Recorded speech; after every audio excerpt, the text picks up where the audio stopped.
आप देख रहे हैं चलिए वहां खबर जहां आपके साथ मैं हूं शुभ्रा सुमन। सियासी गलियारों में आज का दिन बेहद गहमा गहमी भरा रहा। यूपी के बड़े कांग्रेस नेता जितिन प्रसाद ने पार्टी छोड़ते हुए बीजेपी का दामन थाम लिया। यूपी विधानसभा चुनाव से पहले ये बड़ा उलटफेर बताया जा रहा है।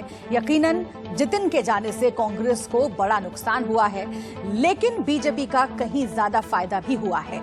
कैसे यूपी में बीजेपी के लिए कारगर साबित होंगे जितिन प्रसाद, इसे समझने की कोशिश करेंगे। लेकिन इसके साथ ही कांग्रेस की दूसरी मुसीबत की भी चर्चा करनी जरूरी है। राजस्थान में एक बार फिर से पायलट और उनके गुट की नाराजगी की चर्चा है।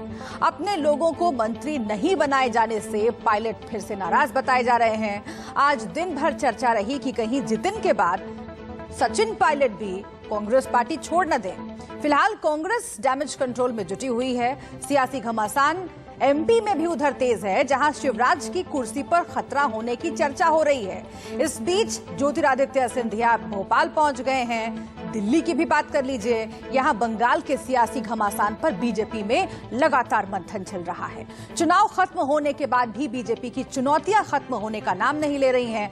ममता बनर्जी के खिलाफ क्या रणनीति बनाई जाए, पार्टी इसी पर मंथन कर रही है। इन सभी खबरों पर विस्तार से करेंगे चर्चा, लेकिन शुरुआत उत्तर प्रदेश से।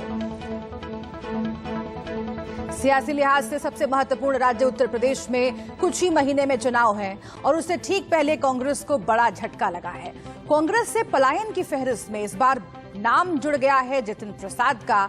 आज सुबह ही कयास लगाए जा रहे थे कि उत्तर भारत में कांग्रेस का कौन सा बड़ा नेता बीजेपी में शामिल होने जा रहा है। नाम कई थे, लेकिन दोपहर तक तस्वीर साफ हो गई। पीढ़ियों से कांग्रेसी राजनीति का हिस्सा रहे जितिन प्रसाद ने कमल वाला गमछा पहना तो कई चेहरों के रंग बदल गए।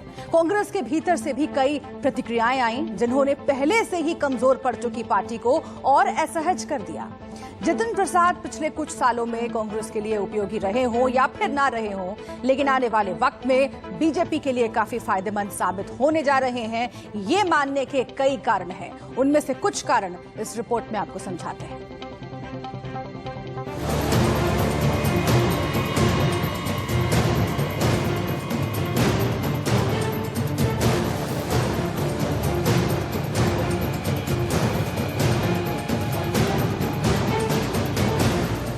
काफी सोच विचार और मंथन के बाद कांग्रेस के जितिन प्रसाद ने आखिरकार बीजेपी का हो जाने का फैसला किया।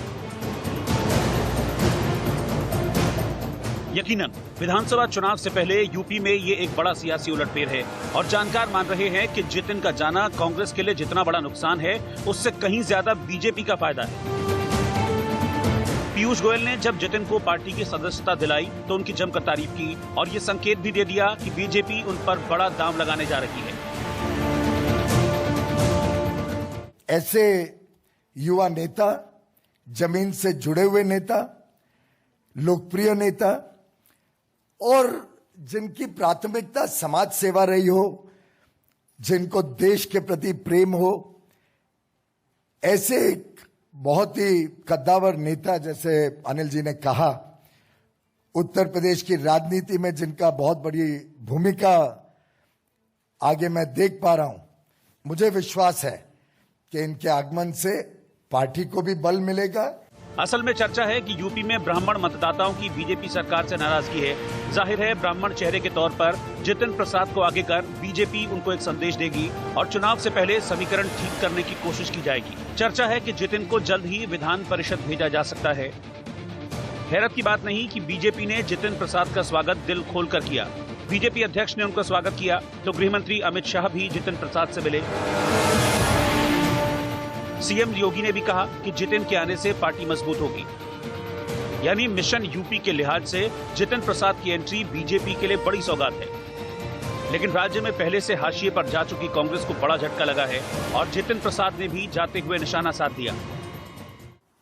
और सवाल ये नहीं है आज कि मैं किस दल को छोड़ के आ रहा हूं, मगर सवाल ये है कि किस दल में जा रहा हूं और क्यों जा रहा हूं। ये मैंने पिछले कुछ वर्षों से, 8-10 सालों से महसूस किया है अपने अनुभव में, राजनीतिक जीवन में, लोगों से मिलके, भ्रमण करके देश भर में, कि अगर आज कोई इस देश में असली माने में कोई राजनीतिक दल है जो संस्थागत इंस्टीट्यूशनल दल है वो भारतीय जनता पार्टी है। बाकी दल तो व्यक्ति विशेष और क्षेत्र के हो गए। कांग्रेस के अलावा झटका राहुल गांधी को भी लगा है। जितिन प्रसाद की गिनती राहुल के करीबी नेताओं में रही है, लेकिन ज्योतिरादित्य के बाद जितिन भी राहुल की चौकड़ी से निकल गए, और वो भी ऐसे वक्त में जब पार्टी में नेतृत्व को लेकर तनातनी मची हुई है।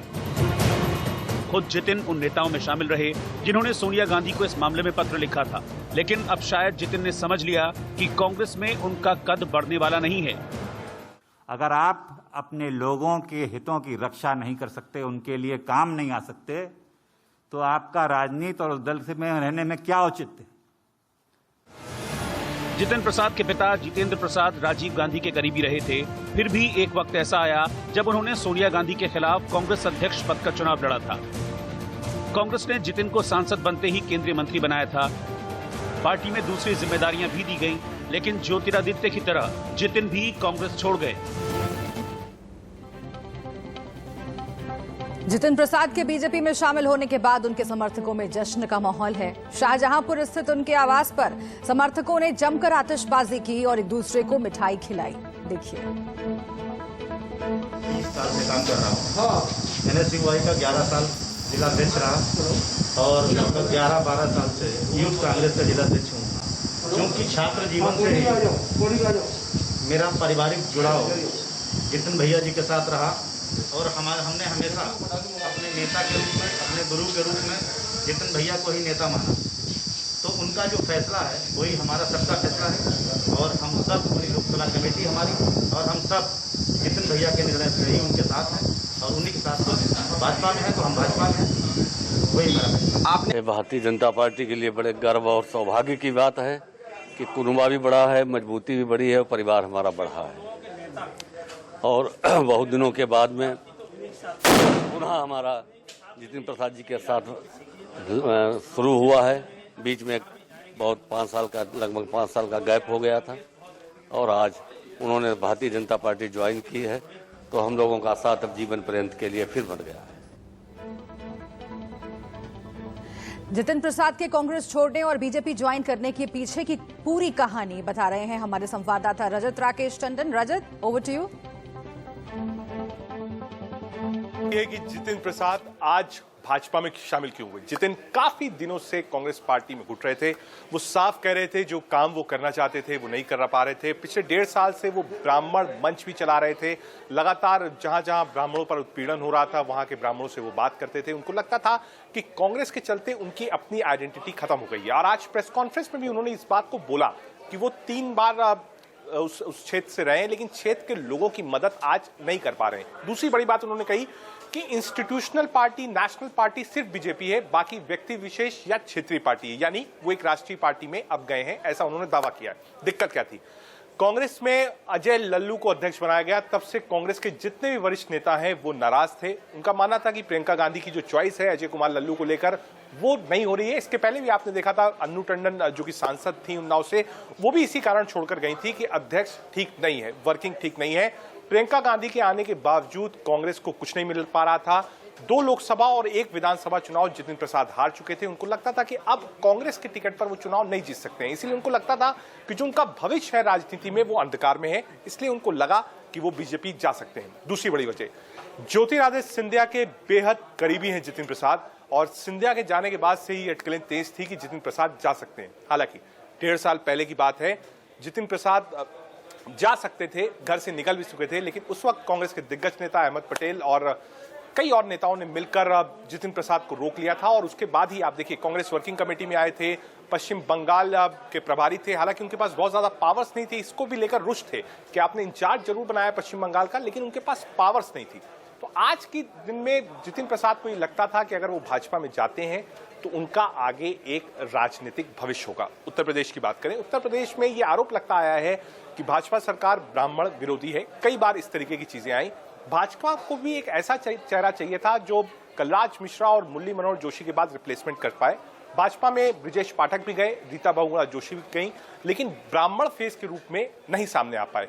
जितिन प्रसाद युवा है, केंद्र में कई मंत्रालय संभाल चुके हैं, सांसद रह चुके हैं, एक बैकग्राउंड है, पॉलिटिकल उनका हिस्ट्री है। ऐसे में भाजपा को भी लगता था कि एक पढ़ा लिखा ब्राह्मण मिलेगा तो कम से कम चीजें उत्तर प्रदेश में बैलेंस होगी। अगले साल उत्तर प्रदेश में चुनाव है, ऐसे में भाजपा उनका पूरा फायदा ब्राह्मणों को रुझाने के लिए बना सकता है। साथ ही साथ कांग्रेस को एक बड़ा लॉस है, क्योंकि टीम राहुल के सदस्य माने जाते थे। ये वो यूथ लीडर्स थे जिनको राहुल गांधी और कांग्रेस पार्टी ने प्रमोट किया था। सचिन पायलट, ज्योतिरादित्य सिंधिया, आरपीएन सिंह, ये टीम राहुल थे। तो एक सेटबैक है लीडरशिप पे कि आप अपने नेता को रोक नहीं पाए। दूसरा, आप कैसे उत्तर प्रदेश में चुनाव लड़ेंगे, प्रियंका गांधी कैसे आगे बढ़ेंगी जब अपने सिले सफार जो है, जो बिल्कुल करीबी नेता है, वही कांग्रेस पार्टी छोड़कर जा रहे हैं। जी शुक्रिया आपका रजत। तो सुना आपने, कांग्रेस पार्टी के सामने चुनौतियां एक नहीं कई हैं, और जब जितिन प्रसाद ने कांग्रेस छोड़ी उसके बाद कई प्रतिक्रियाएं ऐसी आई जिसने कांग्रेस को और असहज कर दिया। कांग्रेस नेता प्रमोद कृष्णम ने एक दिलचस्प बयान दिया। उन्होंने कहा कि अगर कमान प्रियंका गांधी के हाथ में होती तो जितिन प्रसाद पार्टी छोड़कर नहीं जाते। सुनिए। तत्काल इस पर फैसला लेना चाहिए, क्योंकि राजनीति में समय का बहुत महत्वपूर्ण रोल है। अगर कांग्रेस की कमान प्रियंका गांधी के हाथ में होती तो मुझे नहीं लगता कि जितिन प्रसाद जाते। तो इस बीच जाहिर है कांग्रेस छोड़कर बीजेपी में शामिल होने वाले नेताओं की फहरिस्त लंबी होती चली जा रही है। पहले ही कांग्रेस से बीजेपी में जा चुके ज्योतिरादित्य सिंधिया ने जितिन प्रसाद का स्वागत किया है। मेरे सदैव दिल के बहुत करीब रहे हैं। जिस राजनीतिक दल ने भारत के विकास में, भारत की प्रगति में एक नया इबारत लिखा है, प्रधानमंत्री नरेंद्र मोदी जी के नेतृत्व में, हमारे राष्ट्रीय अध्यक्ष जेपी नड्डा जी के नेतृत्व में, हमारे गृह मंत्री अमित शाह जी के नेतृत्व में, उस भारतीय जनता पार्टी में जितिन प्रसाद जी का तहे दिल से, आत्मा की गहराइयों से मैं स्वागत करता हूं। और मुझे विश्वास है कि आने वाले समय में इस भारतीय जनता पार्टी का कमल का फूल का झंडा को पूर्ण रूप से आगे करने में उनका पूरा योगदान है। इसी कड़ी में एक और बयान, एक और ट्वीट आपके लिए सुनना जानना बेहद जरूरी है। यूपी चुनाव से पहले कांग्रेस को लगे झटके के बाद बीजेपी को कांग्रेस नेतृत्व पर सवाल खड़े करने का मौका मिल गया है। बीजेपी ने कांग्रेस को डूबता हुआ जहाज बताया है। असम के सीएम हेमंत बिस्व शर्मा ने क्या कहा है आपको बताते हैं। बर्बाद और बिन पतवार का टाइटैनिक डूब रहा है। जितिन प्रसाद जी, आपका बीजेपी परिवार में स्वागत है।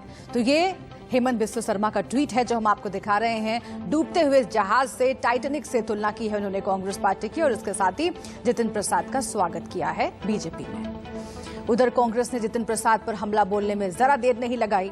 यूपी कांग्रेस के अध्यक्ष अजय कुमार लल्लू ने कहा है कि जितिन को गद्दार कहने में गुरेज नहीं है। सुनिए। कांग्रेस को एक बार फिर से बड़ा झटका दिया है और कांग्रेस के एक बड़े नेता को अपने पक्ष में करने में कामयाब रहे। हमसे बातचीत करने के लिए इसमें प्रदेश अध्यक्ष अजय कुमार लल्लू जी हैं, इनसे हम बातचीत करते हैं। देखा जाए तो जाहिर सी बात है कि किसी के आने जाने से पार्टी को तो उतना बड़ा फर्क नहीं पड़ता, लेकिन भाजपा का कहना है कि कहीं ना कहीं एक बड़ा नुकसान उन्होंने कांग्रेस को पहुंचाया है। नहीं, मैं समझता हूं कि कोई नुकसान नहीं है, और भारतीय जनता पार्टी अपने ईडी, सीडी और तमाम चीज़ों का इस्तेमाल करके समय समय पर लोगों को डराती धमकाती रहती है। आपने देखा होगा पश्चिम बंगाल में उन्होंने तमाम लोगों को तोड़ा, नतीजा क्या हुआ, उनको हारना पड़ा। और मैं समझता हूं कि इससे कोई नुकसान नहीं होने वाला। कांग्रेस पार्टी ने जितिन प्रसाद जी का पहचान बनाया, नाम बनाया, उनके परिवार का नाम बनाया, सम्मान दिया, सांसद बनाया, मंत्री बनाया। जो आदमी 2017 में चुनाव हार जाए विधानसभा का, 19 का चुनाव हार जाए और वो दूसरे पर आरोप लगाए, तो मुझे नहीं लगता कि ये ठीक है। उन्होंने पार्टी के साथ गद्दारी किया है। यहाँ पर कांग्रेस का साफ कहना है कि जितिन प्रसाद के आने जाने से कोई भी फर्क नहीं पड़ता है। हालांकि भाजपा जरूर ये कह रही है कि कहीं ना कहीं कांग्रेस के एक बड़े किले को उन्होंने ढहाया है। हालांकि इसका नुकसान और फायदा क्या होता है वो तो भविष्य की राजनीति में देखेंगे, लेकिन कहीं ना कहीं ये कहा जा सकता है कि एक ब्राह्मण चेहरे के रूप में कांग्रेस जिसे डेवलप कर रही थी उसको भाजपा तोड़ने में कामयाब रही। हमसे गौरव के साथ विजय मिश्रा, इंडिया न्यूज, लखनऊ। इधर यूपी में जितिन प्रसाद कांग्रेस छोड़कर गए, उधर राजस्थान में सचिन पायलट की नाराजगी की चर्चा है। हालांकि कांग्रेस की पूरी कोशिश है कि इस वक्त पायलट को अपने साथ रखा जाए और इसके लिए रणनीति भी बन गई है। लेकिन एक बात तय है कि राजस्थान कांग्रेस में सब कुछ ठीक नहीं है। पायलट और सीएम गहलोत के बीच जारी टकराव लगातार नॉनस्टॉप चल रहा है। असल में सचिन पायलट ने इस बात पर खुलकर नाराजगी जताई है कि 10 महीने बीत जाने के बाद भी उनके साथ जो वादे किए गए थे वो पूरे नहीं किए गए। पिछले साल सचिन पायलट खेमे की बगावत के बाद कांग्रेस ने केसी वेणुगोपाल, अहमद पटेल और अजय माकन को शामिल करते हुए एक कमेटी बनाई थी। आपको याद है, हाई प्रोफाइल ड्रामा हुआ था।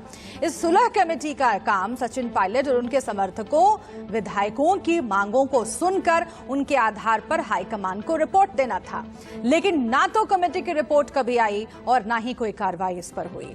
नाराजगी की सबसे बड़ी वजह यह है कि सचिन पायलट गुट के किसी नेता को मंत्रिमंडल में जगह नहीं मिली। लेकिन जब पायलट ने खुलकर अपना विरोध जताया तो कांग्रेस ने डैमेज कंट्रोल शुरू कर दिया। महंगाई के खिलाफ प्रदर्शन की रणनीति बनाने के लिए जब कांग्रेस की बैठक हुई तो उसमें गहलोत के साथ पायलट भी शामिल हुए। सूत्रों के हवाले से बताया जा रहा है कि जुलाई में मंत्रिमंडल का विस्तार होगा, जिसमें पायलट के करीबियों को शामिल किया जाएगा। चाहते हैं क्या चाहते हैं कि अब मुख्यमंत्री को दूसरा बने या उनके विधायक मुख्य रोल में आए मंत्रिमंडल में? नहीं, मेरे ख्याल से जहाँ तक मुझे ज्ञान है, मुझे सचिन पायलट जी ने नहीं बताया, लेकिन जो मुझे ज्ञान है कि मेरे ख्याल से कोई मुख्यमंत्री की बात और ये बात तो है नहीं, लेकिन शायद कार्यकर्ताओं के लिए, कुछ विधायकों के लिए कुछ ने अपनी बात रखी होगी। वो तो ज्यादातर वही बता सकते हैं कि ये सब पारिवारिक मामले हैं और सरकार के कोई दिक्कत नहीं है। राजनीति में, पार्टियों में इस तरह की बातें चलती रहती है, लेकिन सरकार के कोई दिक्कत नहीं है। सरकार का काम इस वक्त जन सेवा करने का, उस जन सेवा में हम जुटे हुए, उसमें कोई कमी नहीं है। और इस बीच सीधे हम आपको राजस्थान लिए चलते हैं। इस पूरी सियासत को जरा और समझने के लिए मेरे सहयोगी मनु शर्मा मेरे साथ जुड़ गए हैं। मनु, पिछले साल जो हाई प्रोफाइल ड्रामा हुआ था वो कोई कैसे भूल सकता है, लेकिन उसके बाद सचिन पायलट जिस तरीके से निराश हुए, हताश हुए, कुछ शर्तें जरूर मानी होंगी कांग्रेस हाईकमान ने सचिन पायलट की, लेकिन इस बार क्या पिछली बार वाले हश्र को ध्यान में रखते हुए बगावत में उस हद तक जाना सचिन पायलट के लिए आसान होगा? अंदर खाने क्या कुछ चल रहा है और क्यों उस कमेटी की भी रिपोर्ट अभी तक नहीं आई है जिसके सहारे सचिन पायलट को कांग्रेस में रोका गया था? देखिए, आपका जो पहला सवाल था क्या पहले जैसी स्थिति है सचिन पायलट की आज, वो स्थिति सचिन पायलट की नहीं रही। पिछली बार 19 विधायक उनके साथ में गए थे, कुल मिलाकर के 19 विधायक थे। आज जो हालात बने हुए हैं राजस्थान के अंदर 9 महीने बीत जाने के बाद में सचिन पायलट के जो समर्थित विधायक हैं उनकी संख्या अब कम हो गई है, यानी 4 से 5 विधायक जो हैं उसके अंदर मुख्यमंत्री अशोक गहलोत के पाले में वो लोग आ चुके हैं। कहीं न कहीं किसी भी रूप में अपना समर्थन उन्होंने व्यक्त कर दिया है, जिसके अंदर चाहे विश्वेंद्र सिंह हो, इसके अलावा भंवरलाल शर्मा ने उसी वक्त व्यक्त कर दिया था। PR मीणा ने हाल ही में एक लेटर जारी करके अपना समर्थन एक तरह से जाहिर कर दिया था कि गहलोत उसके कामकाज से वो संतुष्ट है। तो उनके विधायकों में कुछ सहन जरूर लगी है, जिसके कारण से वो ताकत नहीं रही सचिन पायलट की कि वो अब अपने साथियों के साथ में अलग होकर के जा सके। दूसरी बात, भारतीय जनता पार्टी जो कहीं ना कहीं उनको सपोर्ट कर रही थी वो भी समझ चुकी है कि सचिन पायलट जब पिछली बार ही पूरा टारगेट नहीं कर पाए विधायकों का, तो इस बार वो हालत नजर नहीं आ रही है। सीधी सी बात है, पायलट ने अपनी नाराजगी जो जाहिर की है वो कमेटी को लेकर के की है। कमेटी की रिपोर्ट नहीं आ रही है, उनके साथियों को कहीं तवज्जो नहीं मिल रही है। उनके एक साथी ने, हेमाराम चौधरी ने इस्तीफा भी दे दिया है, लेकिन अब इस्तीफा मंजूर नहीं हुआ है। यदा कदा उनके जो दूसरे साथी है वेद प्रकाश सोलंकी, वो भी बोलते हैं, सवाल उठाते हैं मुख्यमंत्री अशोक गहलोत के कामकाज के ऊपर। इन सभी बातों को देखते हुए ही इस बात का अंदाजा लगाया जा सकता है, कहीं ना कहीं पार्टी आलाकमान इस बात पर सोच सकता है, क्योंकि पंजाब के मामले के ऊपर फैसला लेने की स्थिति में आ गई है पार्टी। लेकिन राजस्थान के मामले में अभी तक कुछ भी नहीं हुआ। सवाल ये कि क्या जतिन प्रसाद के रास्ते चल सकते हैं सचिन पायलट, क्योंकि दोनों के करियर को अगर हम देखें और पिछले प्रदर्शन को अगर हम देखें, जितिन प्रसाद के बारे में भी यही कहा जा रहा है कि उनका कांग्रेस छोड़कर जाना इसलिए भी है क्योंकि कई चुनावों में उनका प्रदर्शन ठीक नहीं रहा। जो भी जिम्मेदारी दी गई वहां पर बहुत कामयाब नहीं नजर आए जितिन प्रसाद, और इसीलिए ये कहा जा रहा है कि उनके पास यही एक रास्ता था। सचिन पायलट के पास भी क्या ये रास्ता है इस वक्त? देखिए, अभी वो रास्ता सचिन पायलट के पास में नहीं है, क्योंकि सीधी सी बात है, जतिन प्रसाद के पास अभी कुछ था नहीं। लेकिन सचिन पायलट जो है, उनका जो राजस्थानी क्षेत्र रहा है, वो खुद चाहते हैं, उनकी जो दिली इच्छा है वो है राजस्थान में रहने की, किसी ना किसी रूप में एक बार मुख्यमंत्री का पद हासिल करने की।